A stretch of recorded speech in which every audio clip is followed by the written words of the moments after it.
नमस्कार. आज आपल्या occupational therapy training school and centre GSMC and KEM hospital इथे माऊली अडकूर आलेले आहेत आणि माऊली यांची जन्मापासूनच दोन्ही हात खांद्यापासून नाही आहेत. पण या सर्वांवर मात करून आज माऊली यांनी MA सायकोलॉजी केलेलं आहे आणि त्या कामही करत आहेत ॲज अन एक्झिक्युटिव्ह असिस्टंट. आम्ही खरंच खूप आभारी आहोत माऊली यांची की त्या आमच्या डिपार्टमेंटमध्ये आलेल्या आहेत. खूप चॅलेंजेस आले असतील डेफिनेटली, पण तरीही त्याच्यावर मात करून आजही तुम्ही तुमच्याकडे जेव्हा मी बघतोय एक स्माइलिंग फेस आहे आणि एक पॉझिटिव्ह आउटलुक मला दिसतो. तर तुमचा प्रवास कसा होता मला आधीपासून सांगा. कुठून आहात? नमस्कार, मी माऊली प्रवर्तक. मी कोल्हापूरचे आहे. कोल्हापूरमध्ये पन्हाळ तालुक्यामध्ये म्हणजे एक छोटंसं गाव आहे कोल्हापूर. त्या गावातून मी आले. मला काय नाव आहे गावाचं? थोरले. थोरले. तर जन्मताच म्हणजे दोन्ही हात नाही. तर सुरुवातीपासूनचा प्रवास म्हणजे जी गोष्ट नाही त्या गोष्टीची तरी जाणीव झाली नाही. कारण का ती गोष्ट आधी असते आणि नंतर जर प्रॉब्लेम झाला असता तर त्या गोष्टीची जाणीव झाली असते. पण सुरुवातच माझी अशी झाली की प्रत्येक गोष्ट पायाने करायला शिकले. आणि सगळ्यात महत्त्वाचा सपोर्ट असतो तो माझ्या फॅमिलीचा सगळ्यात मोठा सपोर्ट आहे. कारण का फॅमिलीनं मला जगवायचा जे निर्धार घेतला आणि त्यांनी वाढवलं. म्हणजे आम्ही 7 जण बहीण भाऊ आहोत. म्हणजे जॉईंट फॅमिली आहे आमची. पण 7 बहीण भावामध्ये मी अशी पण मला कधीच आजपर्यंत फॅमिलीमध्ये किंवा समाजामध्ये मी वाढत असताना कधी मला असं जाणून करू देत नाही की माझ्याकडे काहीतरी कमी आहे. आणि फॅमिलीमुळे मी प्रेरित आले सगळ्यात महत्त्वाचं. त्यासोबत एज्युकेशनने माझं गावीत झालेलं आहे 1ली ते 7वी पर्यंत. त्यानंतरचं पुढचं शिक्षण मी हेल्पर्स ऑफ हँडिकॅप संस्था आहे त्या संस्थेमध्ये मी तिथलं शिक्षण पूर्ण केलं.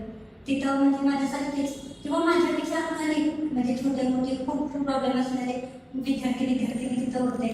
तर त्यांच्यासोबतच मी तिथं शिकले 8वी ते 10वी. त्यानंतर माझं इंजिनिअरिंग केलं, डिप्लोमा तर केलेलं आहे इन्फॉर्मेशन टेक्नॉलॉजी. आणि त्यानंतर मी आपल्या जळगावला दीपस्तंभ फाउंडेशन म्हणून संस्था आहे त्या संस्थेमध्ये मी 3 वर्ष होते. तिथंच मी MPSC स्टार्ट केला अभ्यास. आणि त्यामध्ये पण खूप प्रॉब्लेम आले. पण ते अडथळे पार करत आता सध्या मी एक्झिक्युटिव्ह असिस्टंट या पदावर आता म्हणजे पोस्ट घातलेली आहे. काय नाव आपलं वडिलांचं आणि आईचं? माझ्या आईचं नाव आहे नकुशी. म्हणजे विशेष वाटेल आईचं नाव नकुशी कसं, पण ती खुशी आहे सध्या आमच्यासाठी. पण तिचं नाव नकुशी आहे आणि वडिलांचं नाव बळवंत साहेबांचं असं आहे. काय करतात ते? शेती करतात. शेती करतात. अच्छा, शेतीच्या शेती करणारे आणि बघा मला सांगा तुमचा हा जो प्रवास आहे आता तुम्ही हे सांगत होता तुमच्या फॅमिलीचा खूप सपोर्ट आहे वगैरे. पण फॅमिली सोबत आपण असं म्हणतो ना की आपले जे शेजारचे ते गावचे लोक आहेत किंवा मित्र मैत्रिणी वगैरे जे आहेत त्यांचा पण एक खूप मोठा भाग असतो. तर मग त्यांच्याविषयी काय? म्हणजे माझा जन्म झाला ना म्हणजे घरामध्ये मुलगा होता पण मुलगी जन्माला आली. पण मुलगी अशा परिस्थितीत जन्माला आली. त्यामुळे गावाची परिस्थिती समाजातील लोक म्हणजे खूप वेगवेगळ्या पद्धतीने बोलत होते. पण त्या सगळ्या गोष्टींना फेस करायची कारण माझी आजीने हे केली. कारण का माझ्या मम्मीची पण मानसिकता त्या वेळेला तशी नव्हती आणि वडिलांना पण ते सगळ्या गोष्टी हँडल करणं हे नव्हतं. पण माझी आजी खंबीर होती आणि तिने मला वाढवण्याचा निर्धार तिने सगळ्या गोष्टी केल्या. सगळं माझं बालपण खूप म्हणजे जसं नॉर्मल आहे जसं तुमच्यासारखंच आहे ना तसंच माझं हे वाढलं. त्यानंतर माझं एज्युकेशनचा जो टप्पा आला पहिला टप्पा त्यामध्ये मला पहिल्यांदा नाकारण्यात आलं स्कूलमध्ये.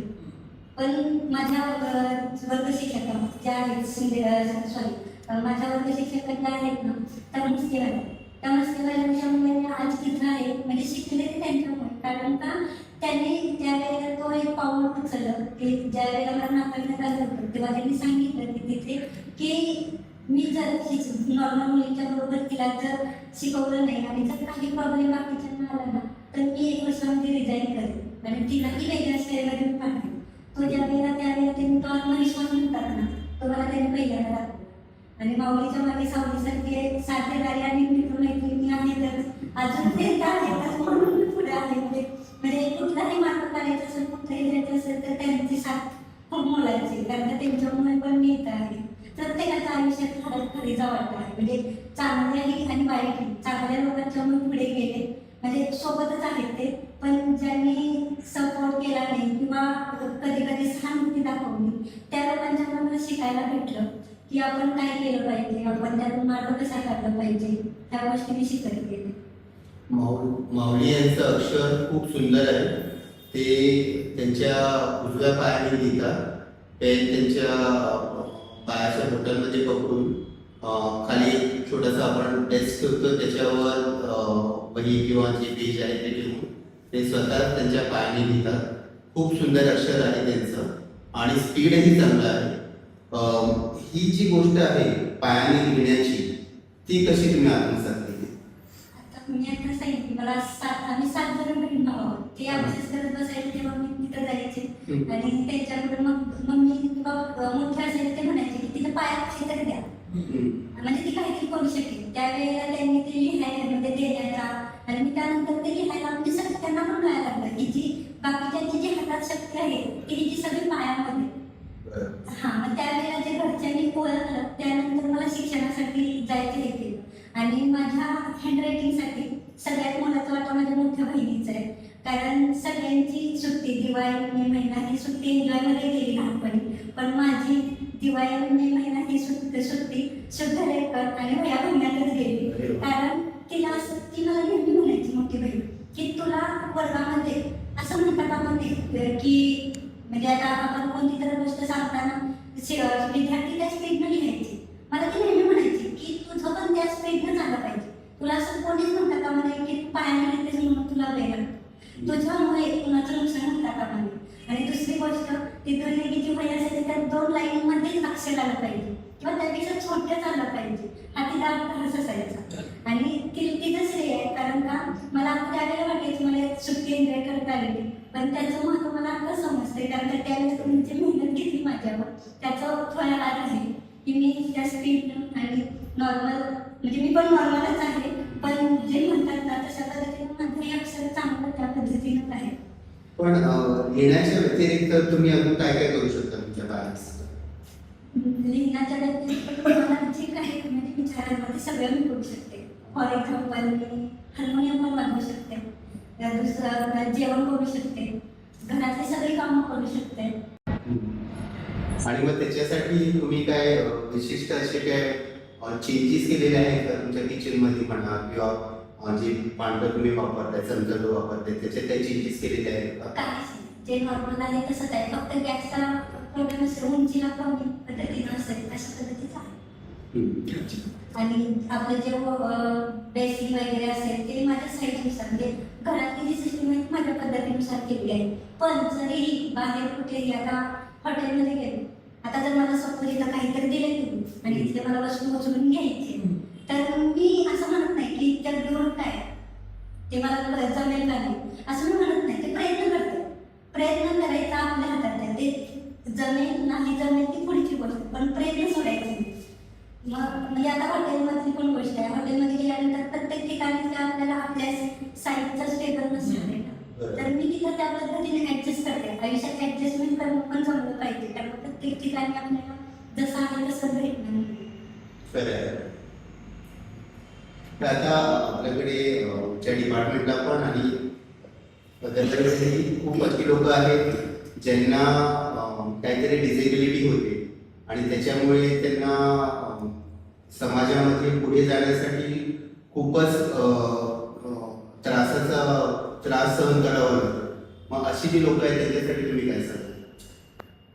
म्हणजे त्रास हा कोणत्या पद्धतीचा असेल ना ते त्यावर डिपेंड आहे, कारण का आपण ते म्हणू शकत नाही की आता प्रत्येकाची सिच्युएशन वेगळी आहे. आता तुम्ही माझी जी थेरपी घेतली त्यावेळेला तुम्हाला समजलं की मी काय करू शकते आणि काय नाही, पण लोकांना बघितल्यानंतर प्रत्येकाला काय वाटतं की आम्हाला काही जमू शकत नाही, आम्ही काहीच करू शकत नाही, म्हणजे आम्हाला प्रत्येक गोष्टीवर काय करावं लागत असेल, डिपेंड राहावं लागत असेल.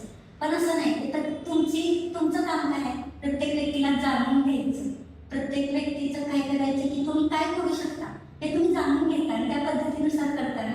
तसंच आहे, आम्हाला एखादी फक्त संधी दिली पाहिजे की आम्ही काय करू शकतो हे जाणून घेण्याची, आम्ही सगळंच करू शकतो. फक्त एक संधीची गरज आहे, बाकी काय नाही. फक्त संधी द्या. आणि मग बोला काय करायचं. सपोर्टिव्ह असतील ना तर मग काही प्रॉब्लेम नाही. कारण का आजकाल सहानुभूती दाखवणारे खूप आहेत, पण सपोर्ट करणारे आणि साथ देणारे खूप कमी लोक आहेत. आणि अशा लोकांची आमच्या सरकारला खूप गरज आहे. नाही, आम्हाला अख्ख्या ऑक्युपेशनल थेरपी ट्रेनिंग स्कूल हे यांच्या तर्फे मी तुम्हाला सांगू इच्छितो की मला तुमचा खरंच खूप अभिमान आहे. आणि तुम्ही जसे स्वतःहून एवढे इंडिपेंडेंट झालेला आणि सगळं स्वतःचं करताय. इनफॅक्ट हार्मोनियमचा पण व्हिडिओ मी तुमचा बघितलेला आहे, खूप छान वाजवता. तर ही जी प्रेरणा आहे ती अशीच पुढे लोकांनी पण घ्यावी तुमच्याकडून. आणि हे फक्त समजून घ्यावं की कुठलीही गोष्ट असेल, कितीही कठीणाई असेल तर त्याच्यावर मात करता येऊ शकते. फक्त थोडीशी प्रेरणेची गरज आहे, थोडीशी जिद्दीची गरज आहे आणि मेहनत. ओके. आणि जसे निगेटिव्ह लोक, चुकीची लोक आहेत जगामध्ये, त्याहीपेक्षा कितीतरी पटीने जास्त पॉझिटिव्ह आणि चांगले लोक आहेत. आणि मला वाटतं तुम्ही मगाशी म्हणाला तसं तुम्हाला खूप लोकांनी सपोर्ट केला. तसंच मला वाटतं जर आपण थोडंसं स्वतःकडून थोडंसं इंक्लिनेशन दाखवलं तर लोक आपोआप उभी राहतात आणि सपोर्ट करायला पुढे येतात. मला सांगायला अभिमान वाटतो की यावर्षी occupational therapy training school and centre CHS medical college आणि PEM हॉस्पिटल यांनी 75 वर्ष 75 इयर्स कंप्लीट केलेले आहे. तर आम्ही ते पण सेलिब्रेट करतो आणि त्या वर्षामध्ये तुम्ही आमच्याकडे आलात तर आम्हाला खरंच त्याचा खूप आनंद आहे.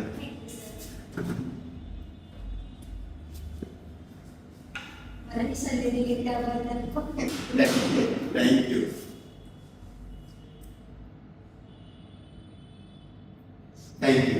आम्हाला खरंच खूप आनंद झाला. खरंच खूप आनंद. कसं असतं ना, आमच्याकडे बरेचदा लोक जेव्हा येतात त्यांचं असंच असतं की आम्हाला हे नाही जमत, आम्हाला ते नाही जमत.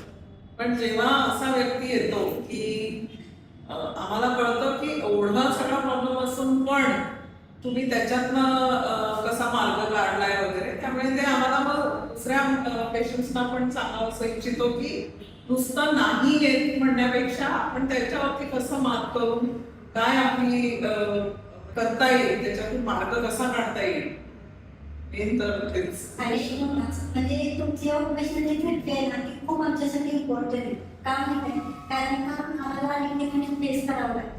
म्हणजे मला मगाशी म्हटलं ना, म्हणजे असं साहजिकच आहे आम्हाला बघितल्यानंतर की हे काय करू शकत असेल, तिला तिकडे राहावं लागत असेल.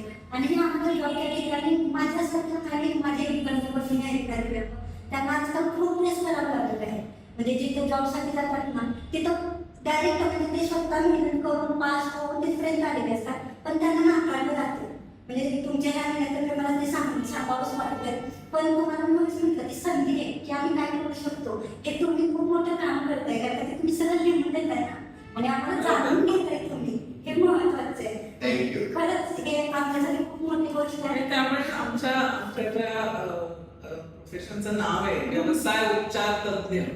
म्हणजे माणसाचा जो व्यवसाय आहे आणि तो काहीही असू द्या, त्याचं रोजच्या कार्यापासून त्याच्या पोटपाण्याचं जे कार्य आहे त्याच्यात त्याला कसं आम्ही इंडिपेंडेंट करू शकतो हे मेन उद्देश असतो. हे गव्हर्नमेंटमध्ये सुरू आहे, हे प्रायव्हेटमध्ये पण सुरू झालं पाहिजे असं मला वाटतं. कारण का मी पण प्रायव्हेटमध्ये एक दोन ठिकाणी ट्राय केलं. माझे कम्प्युटर इंजिनिअरिंग झालं ना त्यानंतर त्यावेळेस मला नाकारलं गेलं प्रायव्हेटमध्ये. पण त्यानंतर तिथं नाकारलं गेलं म्हणून मी इकडे गव्हर्नमेंट सेक्टरसाठी प्रयत्न केले. कारण का त्यांनी एक संधी दिली म्हणायची मला की त्यांना म्हणून मी आता ते प्रयत्न केला आणि इथपर्यंत पोहोचले. पण माझ्यासारखे अनेक जण आहेत ना त्यांना ती संधी भेटत नाही. ती भेटली पाहिजे कारण का प्रत्येकाला काम करू शकतात. फक्त ते एक संधी देऊन त्यांना ते आत्मविश्वास, एक तर आम्हाला कसा आत्मविश्वास असतो पण पुढं कोणीतरी पुश करणारा पाहिजे. Thank you so much.